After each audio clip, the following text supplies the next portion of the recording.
اور ان اہل کتاب میں بعض ایسے ہیں کہ کتاب یعنی تورات کو زبان مروڑ مروڑ کر پڑھتے ہیں تاکہ تم سمجھو کہ جو کچھ وہ پڑھتے ہیں کتاب میں سے ہے، حالانکہ وہ کتاب میں سے نہیں ہوتا، اور کہتے ہیں کہ وہ اللہ کی طرف سے نازل ہوا ہے، حالانکہ وہ اللہ کی طرف سے نہیں ہوتا، اور اللہ پر جھوٹ بولتے ہیں اور یہ بات جانتے بھی ہیں۔ کسی آدمی کو شایع نہیں کہ اللہ اسے کتاب اور حکومت اور نبوت عطا فرمائے پھر وہ لوگوں سے کہے کہ اللہ کو چھوڑ کر میرے بندے ہو جاؤ، بلکہ اس کو یہ کہنا چاہیے کہ اے اہل کتاب تم ربانی ہو جاؤ، کیونکہ تم کتاب کی تعلیم بھی دیتے ہو اور کیونکہ پڑھتے پڑھاتے رہتے ہو۔ اور اس کو یہ بھی نہیں کہنا چاہیے کہ تم فرشتوں اور پیغمبروں کو معبود بنا لو۔ بھلا جب تم مسلمان ہو چکے تو کیا وہ تمہیں کافر ہونے کو کہے گا؟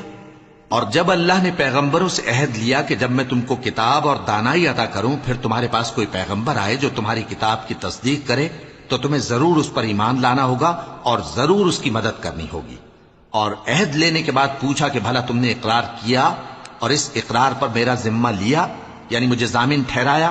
انہوں نے کہا ہاں ہم نے اقرار کیا۔ فرمایا کہ تم اس عہد و پیمان کے گواہ رہو اور میں بھی تمہارے ساتھ گواہ ہوں۔ اب جو لوگ اس کے بعد پھر جائیں تو وہی بد کردار ہیں۔ پھر کیا یہ کافر اللہ کے دین کے سوا کسی اور دین کے طالب ہیں؟ حالانکہ سب اہل آسمان و زمین خوشی یا ناخوشی سے اللہ کے فرما بردار ہیں اور اسی کی طرف لوٹ کر جانے والے ہیں۔ کہو کہ ہم اللہ پر ایمان لائے اور جو کتاب ہم پر نازل ہوئی اور جو صحیفے ابراہیم اور اسماعیل اور اسحاق اور یعقوب اور ان کی اولاد پر اترے اور جو کتابیں موسیٰ اور عیسیٰ اور دوسرے انبیاء کو پروردگار کی طرف سے ملیں سب پر ایمان لائے۔ ہم ان پیغمبروں میں سے کسی میں کچھ فرق نہیں کرتے اور ہم اسی اللہ کے فرما بردار ہیں، اور جو شخص اسلام کے سوا کسی اور دین کا طالب ہوگا وہ اس سے ہرگز قبول نہیں کیا جائے گا، اور ایسا شخص آخرت میں نقصان اٹھانے والوں میں ہوگا۔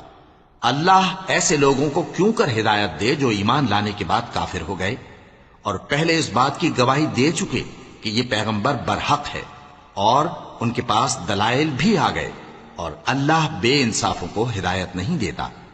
ان لوگوں کی سزا یہ ہے کہ ان پر اللہ کی اور فرشتوں کی اور انسانوں کی سب کی لعنت ہے، ہمیشہ اس لعنت میں گرفتار رہیں گے۔ ان سے نہ تو عذاب ہلکا کیا جائے گا اور نہ انہیں مہلت دی جائے گی۔